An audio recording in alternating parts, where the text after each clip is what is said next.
Marissa Bannerman, and I was a high school English and drama teacher for 20 years before coming to the Office of Educational Resources here at Albuquerque Public Schools.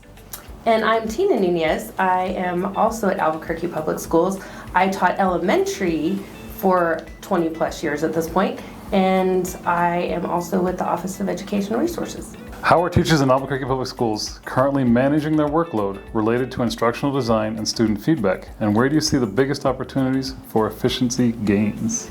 So I see it as teachers are making standards-based lesson plans and units, and they can use Brisk to help them do that.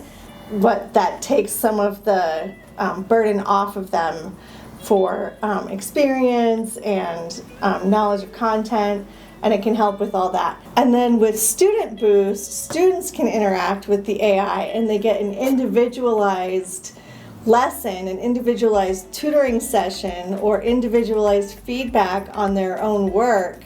And that can really transform instruction and how we address different student needs in the classroom.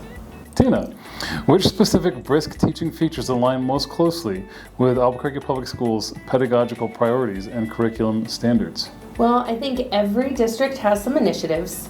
At Albuquerque Public Schools, our initiatives are based on 4 goals.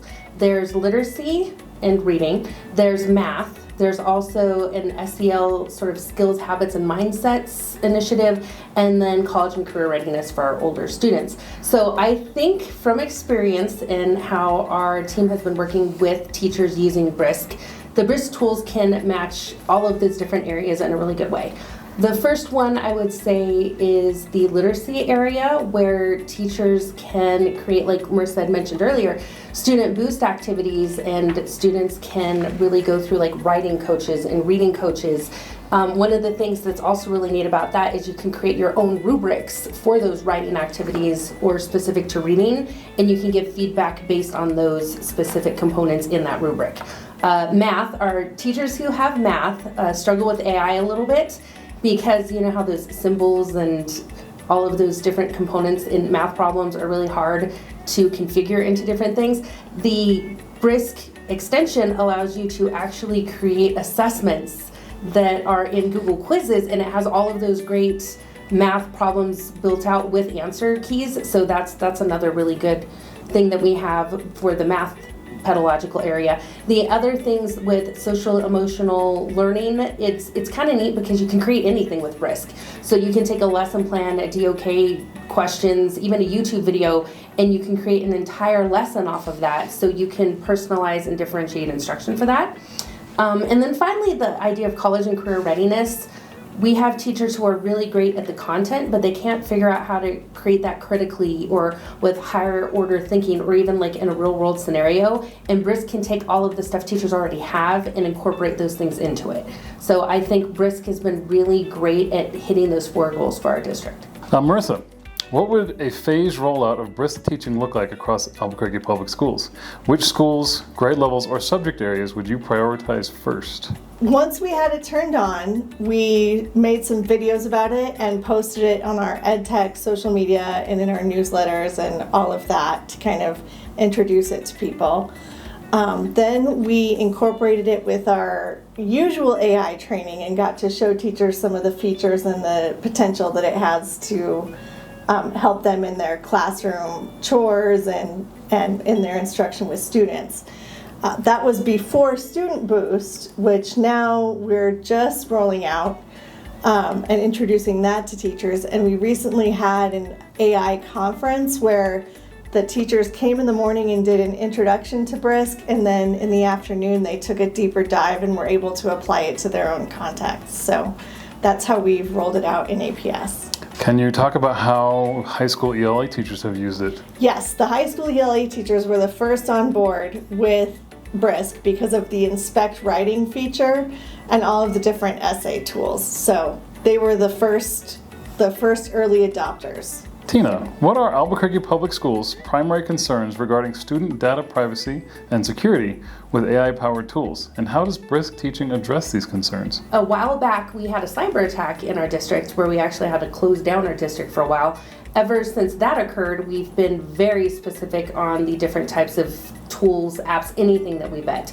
I think one of the reasons our district had chosen to go with Brisk is because it is an extension that works within our sort of Google Workspace sphere. So anytime a teacher creates anything with Brisk, they actually own it. They own that item or that material, and so then they know that that information is going to stay within their drive or within their workspace.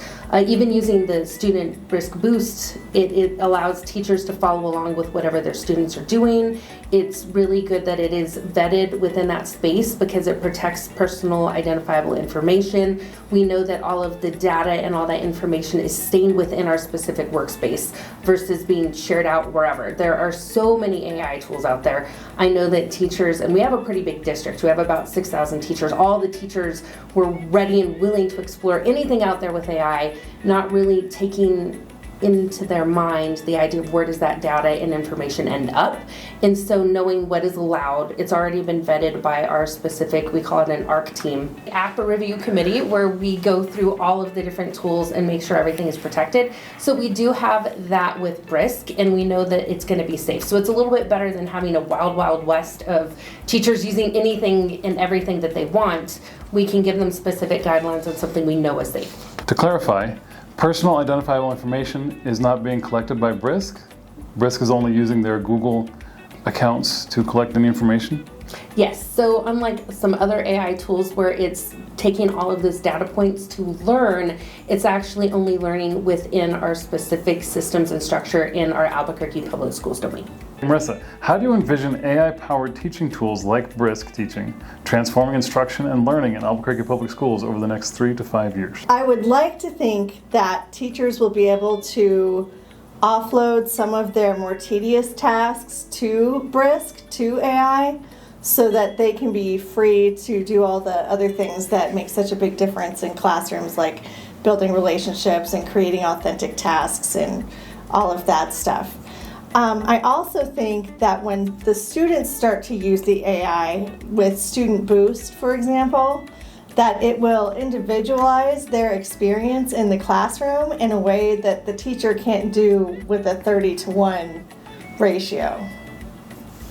I remember when I was in the classroom, I spent a lot of time writing feedback to students. Oh yes, me too. Hopefully, there are several ways you can give feedback in Brisk, so hopefully teachers will start using those tools, especially not just with writing, but with other kinds of assignments also, is my hope, that it will take some of that off the teacher.